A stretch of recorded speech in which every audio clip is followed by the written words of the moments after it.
Welcome students. आज का जो हमारा लेक्चर है class 4 subject social science lesson number 5 को कंटिन्यू करेंगे। लेसन नंबर 5 हमारा और हिस्ट्री के बारे में है, जिसमें हम एंशिएंट पीरियड पढ़ रहे हैं। तो जो एंशिएंट पीरियड का नेक्स्ट टॉपिक है हमारा वो चंद्रगुप्त मौर्य। ठीक है, चंद्रगुप्त मौर्य के बारे में पिछले लेक्चर में अलेक्जेंडर द ग्रेट के बारे में पढ़ा था। आज हम चंद्रगुप्त मौर्य के बारे में जानेंगे। Chandragupta became the ruler of Magध in 322 BCE। ठीक है, बता रहा है जो चंद्रगुप्ता मौर्य जो है वो रूलर बना मगध का 322 BCE में, बिफोर कॉमन एरा। BCE मतलब, ठीक है। तो उसके बाद मगध कहाँ पे है? बिहार में। He founded a new empire, the Mauryan empire. उसने एक नई सल्तनत को कायम किया जिसका नाम मौर्यन एम्पायर पड़ा। With the help of his advisor Kautilya. किसकी मदद से? जो उसका एडवाइजर, एडवाइजर कहते हैं सलाहकार, ठीक है, जो उसका सलाहकार था कौटिल्य था। India gained political unity for the first time under his rule. बता रहा है कि उसके रूल के बता रहे दौरान इंडिया में सियासी यूनिटी पहली बार हुई। ठीक है। Ashoka the great. अब अशोका द ग्रेट के बारे में पढ़ेंगे। Chandragupta's grandson Ashoka became the emperor. बता रहे जो चंद्रगुप्ता's का ग्रैंड सन था, पोता जो था अशोका, वो एम्परर बना। ठीक है, उसके पिताजी के बाद। ठीक है, he extended the boundaries of his empire. उसने जो बढ़ा दी, जो बाउंड्रीज थी, हदूद जो थी उसके एम्पायर की, वो पहले से ज़्यादा बढ़ा दी। He fought the war of Kalinga in 261 BCE। उसने बहुत सारी वारें लड़ी थी। यहाँ पे बता रहा है कि कौन सी वार? कलिंगा वार की बात चल रही, बहुत ही मशहूर वार थी ये। ठीक है, 261 BC में। But became so upset by the blood shed and loss of life. ठीक है, क्या बता रहा है? लेकिन बहुत ही परेशान हो गया जब उसने वहाँ पे देखा कि बहुत सारा खून बहा, लोगों का खून रेज़ हुआ, लॉस ऑफ लाइफ, बहुत सारे लोगों की जानें गई। So he decided not to fight any war after that. तो उसने ये फैसला किया अब के बाद में कोई भी जंग नहीं लड़ूंगा। ठीक है, क्योंकि उसको वो बहुत ही अपसेट हुआ इस उस जो खून वहाँ लोगों का बहा, जो लोग मारे गए हज़ारों की तादाद में, जितना नुकसान हुआ। तो उसने उसके बाद ये फैसला किया कि मैं अब के बाद कोई भी लड़ाई जंग नहीं लड़ूंगा। He accepted Buddhism and helped spreading in India and other Asian countries। उसने एक्सेप्ट कर लिया। ठीक है, क्या कौन सा रिलीजन? बुद्धिज़्म इख्तियार कर, बुद्धिज़्म रिलीजन को उसने फॉलो शुरू कर दिया करना, और उसको फैलाने में हिंदुस्तान में उसने बहुत सारी मदद की, और दूसरे जो एशिया की कंट्रीज़ है, एशिया कंटिनेंट की जो कंट्रीज़ है उसमें भी। ठीक है, ही क्रिएटेड उसके बाद जो है क्या हुआ, उसने बहुत सारे स्टोन पिलर्स बनाए अशोका ने, जिस पे लिखा हुआ था जो मैसेज, जो अशोका के द्वारा जो लिखा हुआ था, ताकि जो उसका मैसेज पूरे दुनिया में लोगों तक पहुँचे। ठीक है, उसके बाद उसने एक नई पोस्ट महामंत्रा निकाली। ठीक है, उस अपने किंगडम में। ठीक है, उसके बाद जो है अशोकास के जो आपने नेशनल एम्बलम देखा होगा हमारा, ठीक है, जिसमें जो है 4 लाइंस बने हुए हैं, जो अशोका का स्टोन पिलर है उसमें 4 लाइंस बने हुए हैं। ठीक है, आप सब ने देखा होगा। तो उसके बाद the golden age of the Guptas, Guptas के बारे में पढ़ेंगे। मौर्यास के बाद कौन आए थे रूलर्स? गुप्तास, जिन्होंने रूल किया इस पे। इसको गोल्डन एज भी कहा जाता है। ठीक है, क्यों? क्योंकि इसी गुप्तास के दौरान इंडिया जो है बहुत रिच कंट्री बन गई थी। ठीक है, तो और बहुत प्रॉस्पेरस कंट्री बनी थी। After the Mauryas the Guptas ruled over in the 4th and 5th century।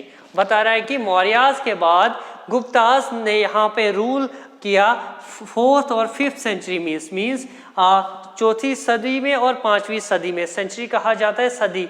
ठीक है, सदी मीन्स पीरियड ऑफ 100 years। ठीक है, जो 100 साल का वक्त होता है उसे सेंचुरी कहा जाता है। They were very popular rulers and India became a rich under his rule।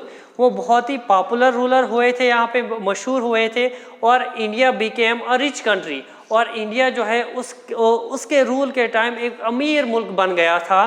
ठीक है, this period is also called the classical age और golden age of ancient India. इसी पीरियड के, किस पीरियड के, पीरियड ऑफ गुप्ता जो था, इस पीरियड को क्लासिकल एज या गोल्डन एज कहा जाता है एंशिएंट इंडिया का। ठीक है, उसके बाद जो है यहाँ पे मोहम्मद गोरी आए। ठीक है,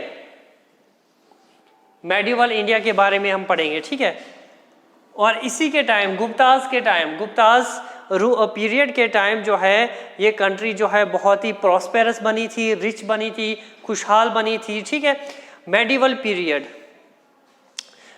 पीरियड जो है बता रहे towards the close of 10th century the rulers of Arabia and Persia became powerful. बता रहे जब क्लोज 10th सेंचुरी 10वीं सदी जब ख़त्म होने पे हो रही थी, जो रूलर्स थे अरेबिया के और पर्शिया के वो बहुत पावरफुल हो गए। जैसे मोहम्मद ऑफ गजनी और मोहम्मद गोरी जो है वो हिंदुस्तान आए, उन्होंने रेड किया हिंदुस्तान को। रेड कहते हैं छापा मारना। ठीक है, हिंदुस्तान आए और उन्होंने बहुत सारा जो है लार्ज अमाउंट ऑफ वेल्थ जो है यहाँ से ले गए वो। ठीक है, उसके बाद मोहम्मद गोरी, ठीक है, उसके बाद जो है एक नई डायनेस्टी फिर वजूद में आई जिसका नाम दिल्ली सल्तनत है। ठीक है, दिल्ली सल्तनत, the slave dynasty was the first Turkish dynasty in India. जो स्लेव डायनेस्टी थी, सल्तनत जो थी, स्लेव डायनेस्टी सल्तनत जो थी, वो पहली तुर्किश डायनेस्टी थी हिंदुस्तान की।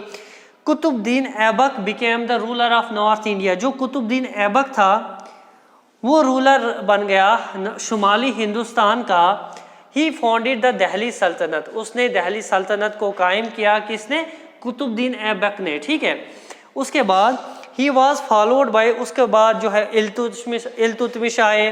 ठीक है, ये रूलर बने, रजिया सुल्तान बनी, गयासुद्दीन बलबन बने। ठीक है, तो उसके बाद क्या हुआ, ये जो है कुतुबुद्दीन ऐबक, जैसे जो आप दिल्ली में कुतुब मीनार देखते हो, तो ये किसने बनाया था? कुतुबुद्दीन ऐबक ने इसका काम शुरू किया था।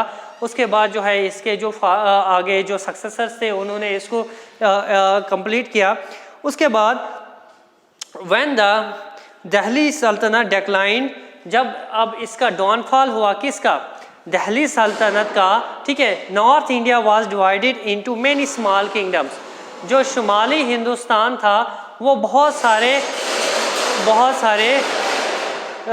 किंगडम्स में बढ़ गया। ठीक है, उसके बाद the Mughals invaded India after the leadership of Zahiruddin Babar.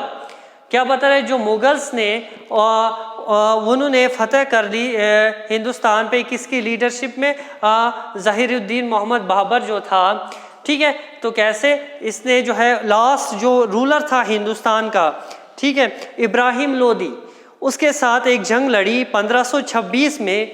1526 में बाबर और इब्राहिम लोदी के बीच में जंग हुई, जिसमें इब्राहिम लोदी को हरा दिया गया और बाबर ने जो है एक यहाँ पे अपनी सल्तनत कायम की। ठीक है, जिसका नाम मुग़ल एम्पायर पड़ा। ठीक है, मुग़ल डायनेस्टी एक उन्होंने अपनी सल्तनत को कायम किया यहाँ पे। तो मुगल्स ने रूल जो है, आप सबको मालूम है, मुगल्स का रूल जो है पूरे हिंदुस्तान में फैला हुआ था।